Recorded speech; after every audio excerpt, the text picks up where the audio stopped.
91W, kaya ng ating sinasabi, tinaas na nga ni Pag-asa bilang local name Tropical Depression, Kabayan. Naasa nga abot sa Tropical Cyclone Wind Signal number 1 ang buong area ng Caraga, ilang bahagi ng Leyte at Eastern Samar. Inaasa magtatraverse ito sa buong bahagi ng Mindanao hanggang bukas ng Lunes. Kaya heavy rain showers inaasahan sa halos buong Mindanao at bandang south portions ng buong Visayas. Paghandaan. At Southern Luzon at ilang bahagi ng Northern Luzon makakaranas pa rin ng katamtaman at mga ilang kaulapan sa buong bahagi ng Luzon. Northeast monsoon o ating amihan mararamdaman pa rin sa buong bahagi ng Northern Luzon kabilang na Metro Manila. Asahan din ang mga ilang drizzle light rain showers.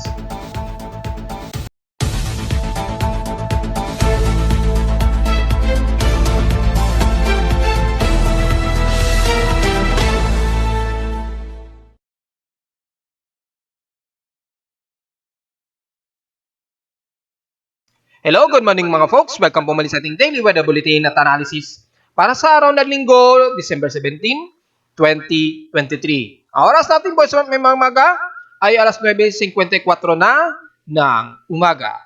Well, mananatili pa rin na medyo overcast pa rin, gloomy dito sa atin sa Luzon at ilang bahagi ng Southern Luzon at lalo na sa hilagang bahagi ng Luzon at mas mararamdaman pa rin ang simoy na lamig ng hangin, dulot ng dry, cold breeze, kabilang na ang buong bahagi ng Central Luzon at Metro Manila. Of course, dahil sa ating malamig na paligid, epekto ng ating northeasterlies o ating hanging amihan na mas umiibayo na dahil mas lumalakas na ang ating isobars kung titingnan natin sa ating atmospheric pressure. Inaasahan na mataas ang ating atmospheric pressure mga folks dahil normally kapag taglamig talaga at malakas ang bugso ng amihan. So far, wala tayong nakikitaan ng mga ilang maninipis ang pag-ulan maliban lamang sa silangan pa rin ng bahagi ng Luzon. Asahan na natin yan dahil nga po may mga portions pa rin na dumadaloy ang ating easterlies despite na unti-unting lumalapit kasi yung outer band nitong si Tropical Depression Kabayan na itinawag na nga po ni Pag-asa. At sa ating current conditions, overcast and gloomy, klaro at partly cloudy dito sa amin sa Caloocan. So medyo maaraw pa rin despite na may mga porosity cloudy. Normal yan dahil pa rin sa ating sumasalubong sa easterlies at northeasterlies sa pagitan niyan. At makakaramdam pa rin tayo ng medyo malamig na simoy ng hangin. Kung titingnan natin sa temperatura namin dito sa Caloocan, sa loob ng aking tahanan ay ang indoor temperature namin, kung titingnan ninyo, ay napakababa at 28.5 degrees Celsius. Ramdam pa rin ang amihan despite na medyo umaaraw ngayong umaga. At sa labas naman ay mas mataas ng bahagya na nasa 30.7 degrees Celsius. Ibig sabihin ng tuloy-tuloy lamang ang daloy ng ating amihan at asahan ang malamig na simoy ng hangin. Sa lowest temperature na natala na aking weather station kaninang hating gabi, 12:25 AM, nakapagtala kami ng lowest temperature na umabot ng 25.5 degrees Celsius. Kahapon napagtala kami ng katamtamang malinsangan na nasa 32 degrees Celsius. Kahapon ito ng hapon, 1:13 PM. Ibig sabihin, medyo tumataas din ang ating heat index na nasa 40.8 degrees Celsius ang heat index. Pero hindi halos maramdaman yan dahil comfortable yung temperatura o dahil na rin sa daloy ng simoy ng hangin, na malamig na hangin at dry air dito sa amin sa Caloocan. Kung ipagtatabi natin sa heat index sa ibang bahagi ng bansa, sa Metro Manila at sa ibang bahagi ng bansa, hopefully updated. Well, dahil nga po Sabado at Linggo, mukhang wala pong pumasok na empleyado nila na aasikaso sa ating heat index monitoring. So, ang huling na itala nila ay December 15. Wala silang record for December 16, so wala po tayong maikokomento. Malamang dahil walang pasok, lalo na ngayong linggo, so inasahan natin bukas, wala pa rin silang update si Pag-asa para sa araw na ito. Ito expected na medyo mahangin dahil nga po cold breeze tayo at dahil na rin sa ating northeasterlies. Magiging madalas ay windy tayo dito sa Metro Manila. Mahangin na malamig yung mararamdaman nating simoy ng hangin. Sa ating page 16 past 24 hours, pagdating naman sa maalinsangan, siyempre dyan sa Mindoro pa rin ang nangunguna sa San Jose na nasa 35 degrees Celsius, ang highest temperature sa buong bansa. Sa lowest temperature naman, mas bumaba na ngayon ang temperatura sa may Baguio City at 15.4 degrees Celsius na grabe na ang lumalamig na simoy ng paligid dyan sa Baguio City. So, inaasahan natin medyo mahamog dyan at malamang fully jacket na parang tipong nasa ibang bansa na ngayon ng mga tao dyan ngayong araw dahil sa pagbaba nito na umabot nga ng 15.4 degrees Celsius na pinakababang temperatura so far sa Baguio City. Sa Inulan naman ng Basco, dyan sa may radar site sa Batanes, nainulan sila dyan ng 49 millimeters kahapon, since past 24 hours. Pero kahapon sa amin dito sa Caloocan ay inulan lamang kami ng light rain showers, drizzle lamang, na umabot ng 2.7 millimeters ang total rainfall. So halos walang masasabi yung ating measurement. Dahil sa loob lamang ng 7 araw ay umabot naman ng 4.8 millimeters ang total rainfall. So halos medyo walang significant na above average yung magiging measurement ng ating total rainfall dito sa atin sa Metro Manila. Pagdating naman sa ating outside humidity, medyo drier po tayo at 68%. Bumababa ito ng 4% since last hour. Pero pag sa gabi o madaling araw, mataas po. Very humid po tayo sa gabi at madaling araw na umaabot ng 89 to 90% yung ating outside humidity sa gabi. Pagka sa umaga, medyo bumababa ito. Ngayon ay nasa 68% nga yung ating outside humidity. So medyo drier tayo ngayong umaga o inaasahang maghapon. At pagdating sa atmospheric pressure, well, matik na po yan. Nasa 1,014 hectopascals po ang ating atmospheric pressure. So may high pressure area tayo dito sa Metro Manila, yung karating ng Northern Luzon. Normal yan kapag taglamig. At steady ito since last hour. Sa ating low tide status, may bad news pa rin.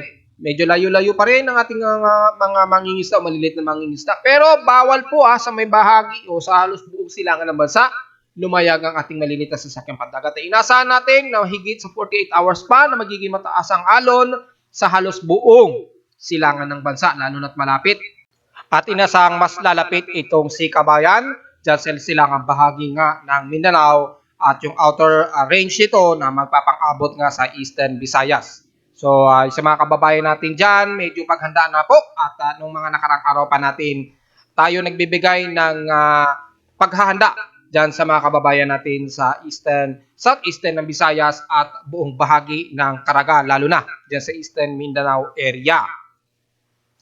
Sa ating almanak, sumikat pong haring araw kaninang 6:14 AM at inasang lulubog mamayang 5:29 PM.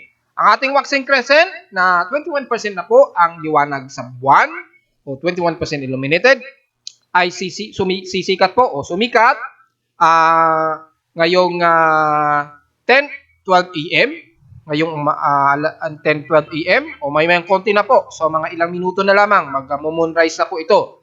At inasang lulubog mamayang gabi at 9:56 PM.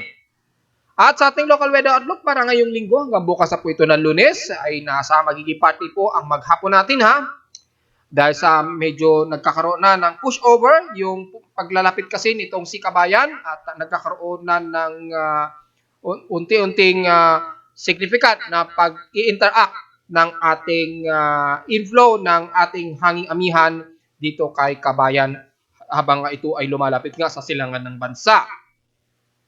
At dahil dyan sa magiging maulap ang ating maghapon, ay asahan na may at least 50 to 52% chance na uulanin dito sa Metro Manila. Typically, mga drizzle rains pa rin ito, epekto ng ating easterlies at sa lubungan ng malamig na hangin ng ating northeasterlies. Bukas ng Lunes, magiging maulap po ang ating maghapon at mataas ang chance daw ng pag-ulan na 90 to 94%. Well, hindi na tayo magtataka niyan mga folks. At ang highest and lowest temperature expected na ating temperatura in 2 days mula ngayong araw hanggang bukas ng Lunes, parehong nasa 30% ang highest temperature at ang lowest ay maglalaro sa 25 to 26 degrees Celsius.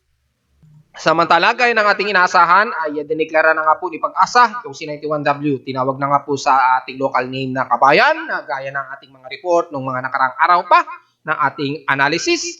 At as of 4 AM na inisyo nila ito, pero yung data na na-receive nila ay 3 o'clock AM ngayong araw na mataan daw ni Pag-asa ang sentro nito nasa layong 555 km east noo silangan ng Davao City na may maximum sustained winds na 50 km per hour.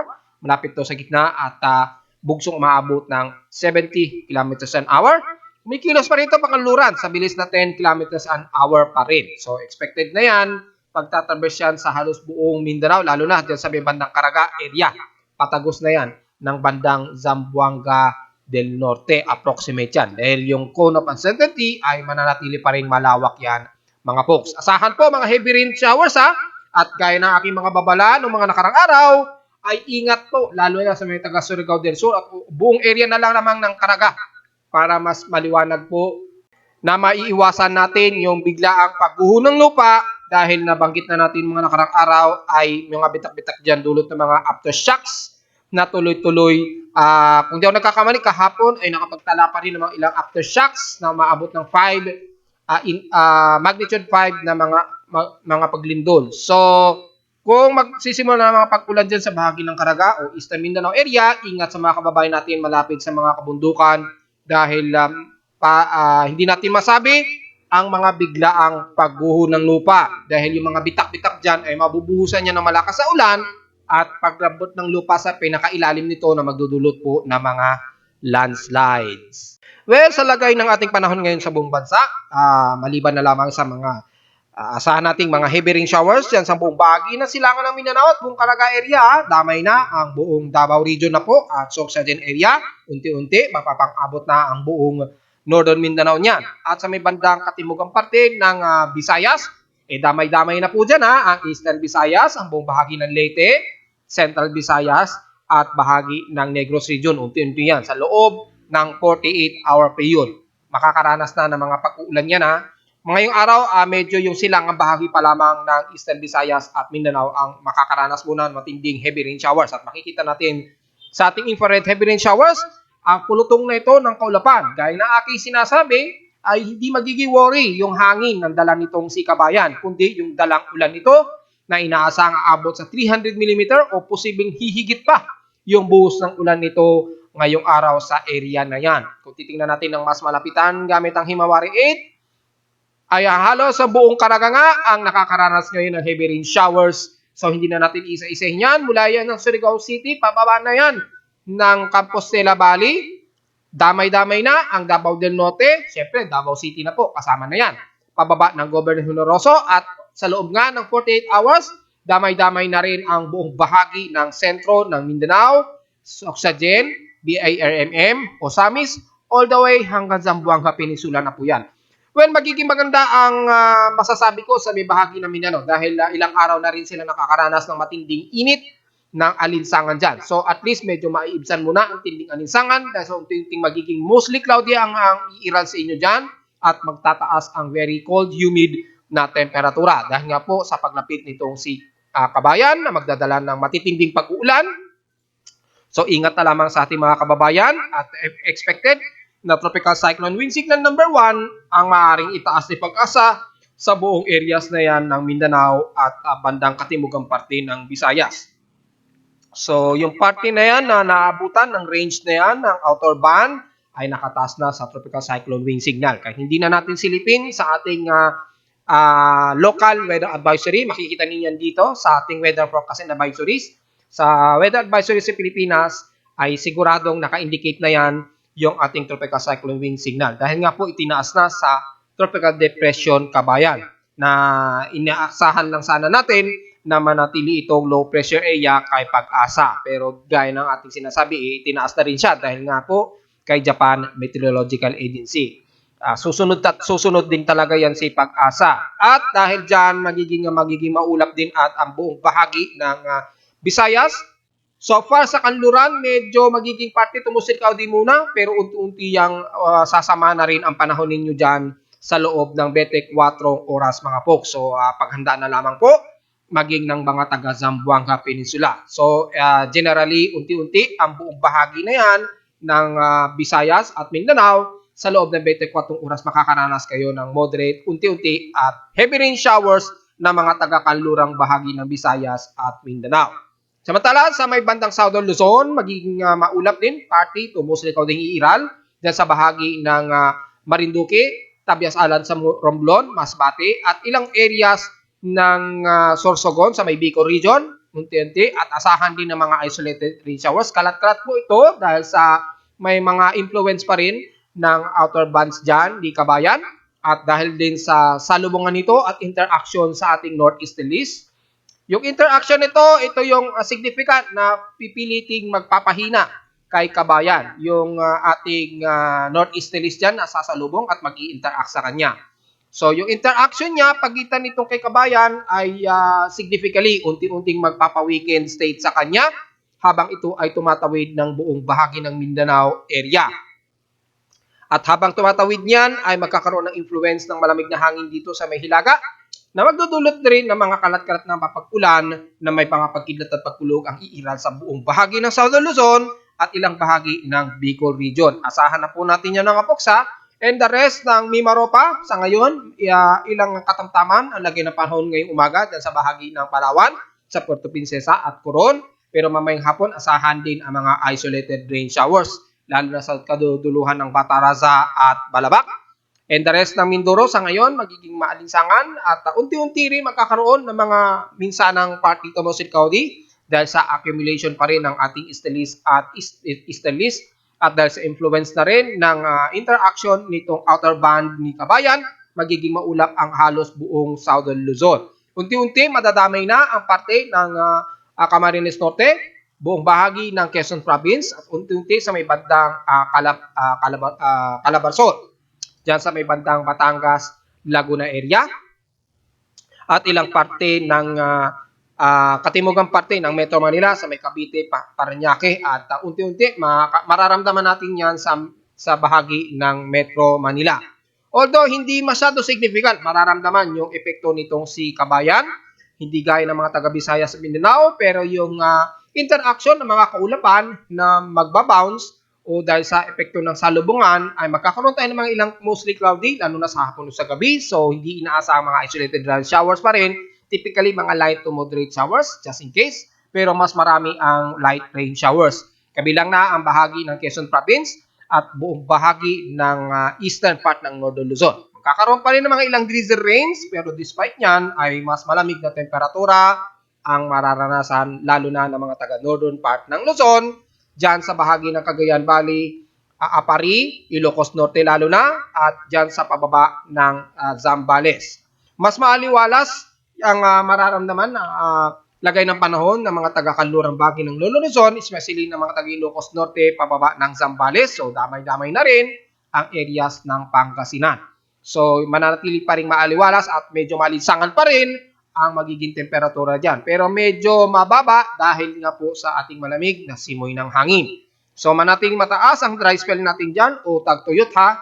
So, biwari na lamang sa nabanggit ko sa northwestern part ng Luzon. And the rest, sa katimugang parte nito, kasama na ang Metro Manila pababa, magkakaroon tayo ng medyo influence ng mga party to mostly cloudy dahil sa nangyayaring tropical systems natin sa katimugan at influence ng northeasterlies na mag-i-interact nga po dito kay Kabayan.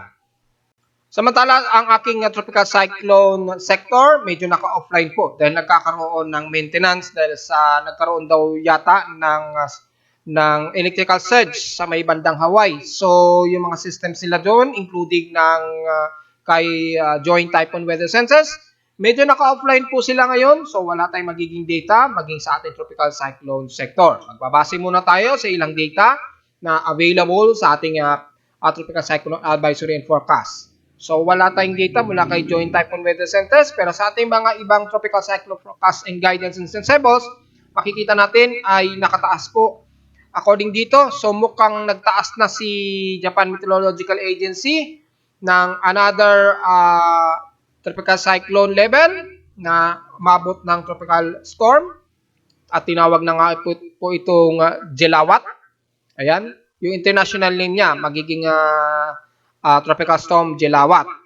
So within ngayong umaga o within 12 to 24 hours o anytime ay magtataas si Japan Meteorological Agency na tatawagin itong tropical storm anytime moment. So, expected yan dahil yung kanilang 24 or 48 hours period ay itinaas nila ito bilang tropical storm. So, ibig sabihin lamang yan, mukhang umabot pa sa tropical storm nga. Ayon yan kay Japan Meteorological Agency. Pero sa atin, sa local natin, kay Pag-asa, maaaring manatili lamang itong tropical depression.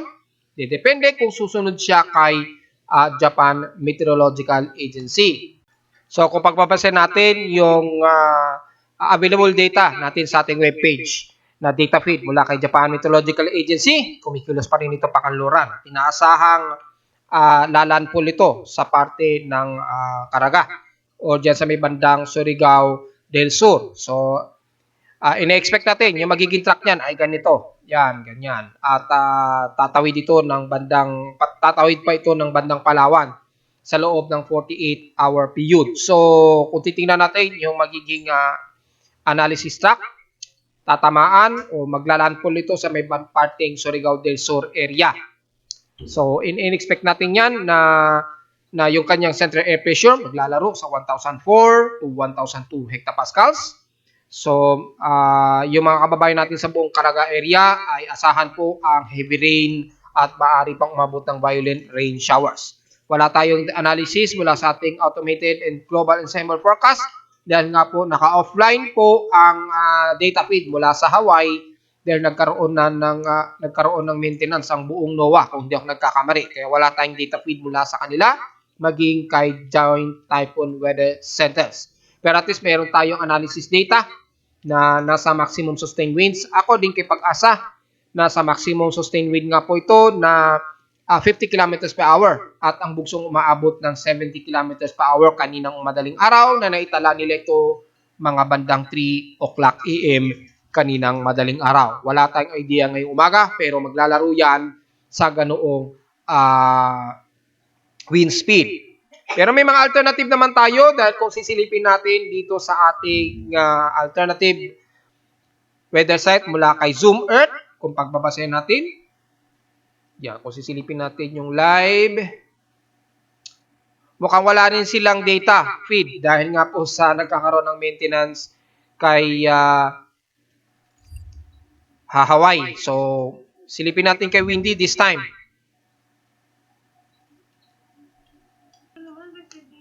So, kung titingnan din natin sa Windy, although hindi ito masyado accurate dahil hindi naman premium yung ating Windy, pero makikita natin halos wala ring data mula sa iba't ibang weather agencies maliban lamang kay Japan Meteorological Agency. So, gaya nga na ating sinasabi, medyo naka-maintenance po ang Hawaii Meteorological Center kaya wala tayong masyadong data feed kay Japan Meteorological Agency lamang. So, kung titingnan natin ang mas malapitan dito sa may parting Bislig nga, sa may bandang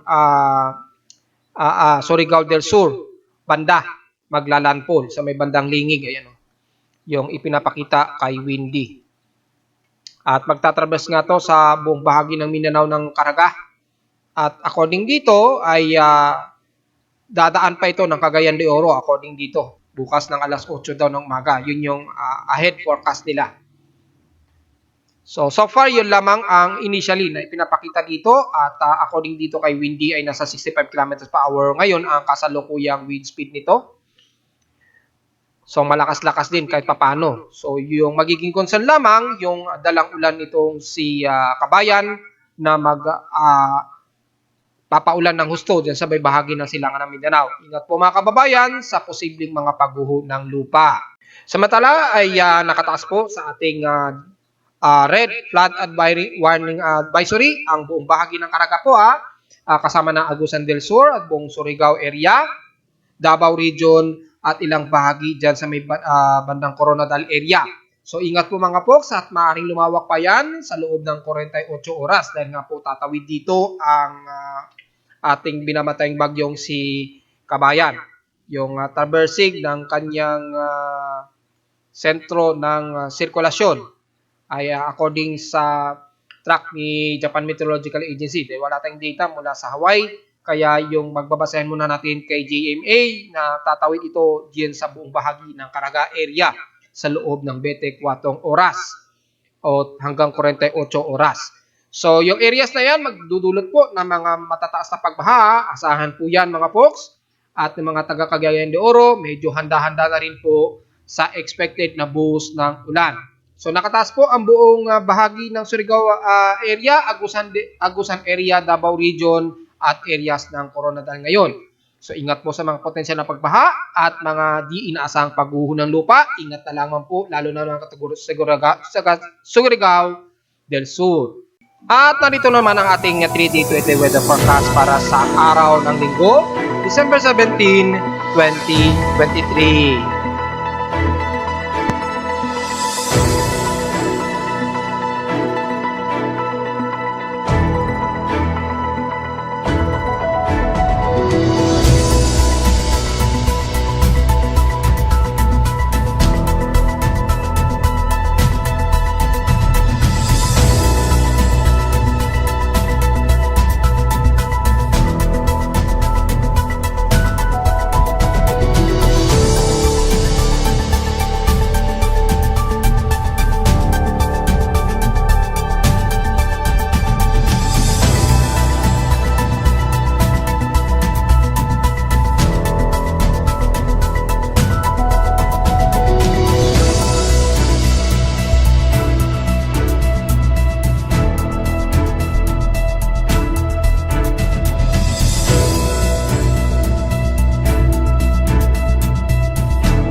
At hanggang dito na lang po ating daily weather bulletin at analysis para sa araw ng Linggo, December 17, 2023. Huwag po kalilimutan na mag-like, share, subscribe po sa ating YouTube channel at visit lamang anytime sa ating website at www.pimoweather.com para sa may pang mga detalye na gusto nyo malaman na hindi natin na-report ngayong umaga at sa mga weather situations natin at data mula sa Caloocan dito sa amin gamit ang aking weather station at sa mga data feeds mula sa iba't ibang weather agencies.